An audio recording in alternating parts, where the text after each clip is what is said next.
नमस्कार दोस्तों, मैं अभिषेक कुमार अपने YouTube चैनल पर आप सभी लोगों का बहुत बहुत स्वागत करता हूं। हम लोग जो मॉडर्न हिस्ट्री का सीरीज शुरू किए हैं उसमें आज हम लोग देखने वाले हैं डच के बारे में। डच मूलतः हॉलैंड या नीदरलैंड के निवासी थे। तो किस तरह से डच हमारे देश भारत में आए और यहाँ पर आकर के उन लोगों ने अपने व्यापारिक कंपनी की भी स्थापना की।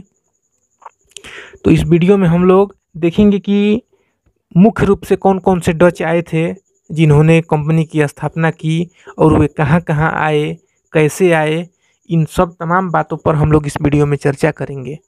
अगर आप हमारे YouTube चैनल पर नए हैं तो हमारे चैनल को सब्सक्राइब कर दीजिए, साथ ही साथ बेल आइकन ज़रूर प्रेस कर दीजिए जिससे हमारे सभी वीडियो का नोटिफिकेशन आप तक पहुँचे और आप हमारे वीडियो का लाभ ले सकें। तो चलिए वीडियो को हम लोग शुरू करते हैं।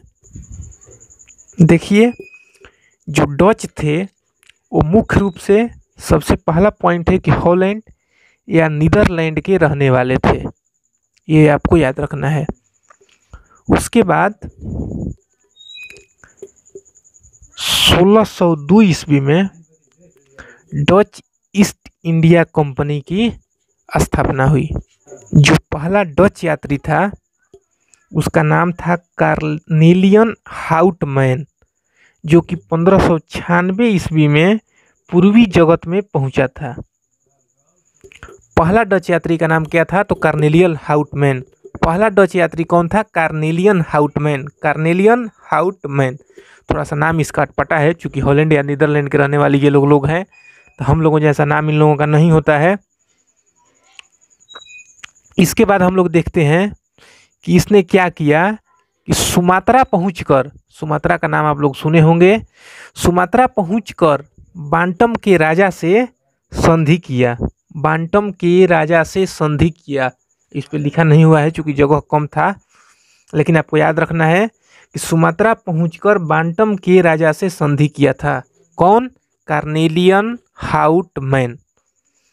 उसके बाद आपका आता है कि डच नौसेना नायक एक व्यक्ति था जिसका नाम था वादेर हेग, और हम लोग इसमें उसी का चर्चा कर रहे हैं जो कि भारत में आए हैं और जो हमारे परीक्षा के दृष्टि से भी महत्वपूर्ण है।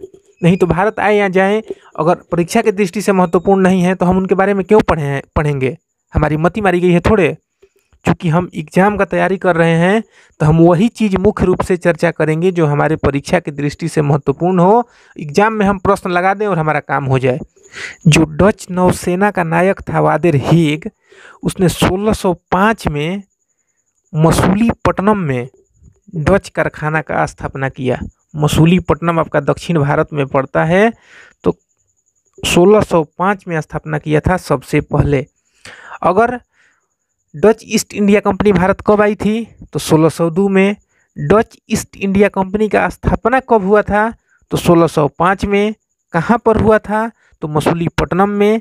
किसने किया था? तो वादेर हेग ने। वादेर हेग कौन था? तो डच नौसेना का नायक था, नेता था ये।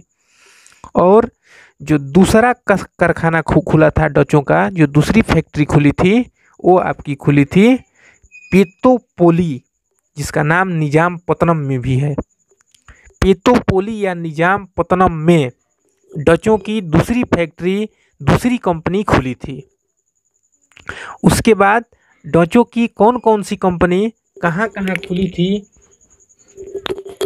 इस पे चर्चा हम लोग थोड़ा सा कर लेते हैं, एक नज़र। पुलिकट में 1610 ईस्वी में इन लोगों ने स्थापित किया अपना फैक्ट्री। उसके बाद सूरत में 1616 ईस्वी में। ये सब एग्जाम की दृष्टि से आपके लिए महत्वपूर्ण है। उसके बाद आपका आता है अगला करिकल, शब्द आपको याद रखना है, करिकल 1645 में। ये 45 है, थोड़ा सा फ्लैश के चलते चमक रहा है। 1645 आपको दिख जाएगा, थोड़ा सा वीडियो को आगे पीछे करके मैनेज करिएगा। उसके बाद है आपका चिनसूरा। चिनसूरा में इन लोगों ने 1653 में अपनी कंपनी स्थापित की। उसके बाद है कोचीन। कोचीन तो चर्चित है, केरल में कोचीन है। 1663 में कोचीन में डचों ने अपनी फैक्ट्री स्थापित की। डचों के जो पुलिकट डच कारखाना था, इसको गोल्ड्रिया का किला कहा गया। पुलिकट डच कारखाना को गोल्ड्रिया का किला कहा गया। पुलिकट डच कारखाना को गोल्ड्रिया का किला। अगला आपका था चिनसूरा, हुगली, पश्चिम बंगाल में पड़ता है।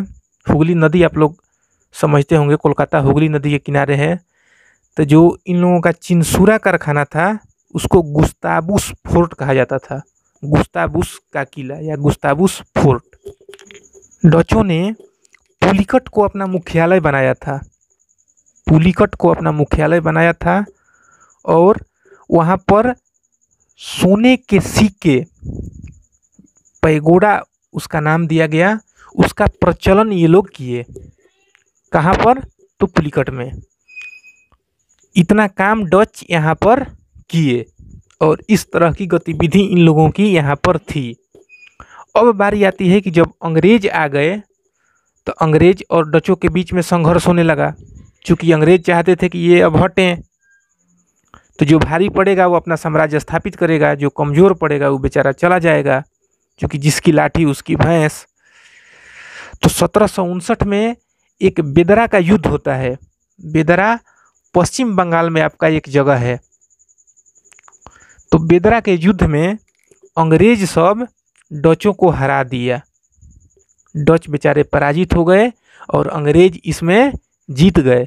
और वहीं से अब अंग्रेज़ों ने अपना साम्राज्य स्थापित किया और डचों की सारी गतिविधियां हमारे देश से, भारत से लगभग समाप्त हो गई। डचों के विषय में मुख्य बातें इतना ही हैं। इसके बाद हम लोग अंग्रेज़ों के विषय में फिर अगले वीडियो में चर्चा करेंगे।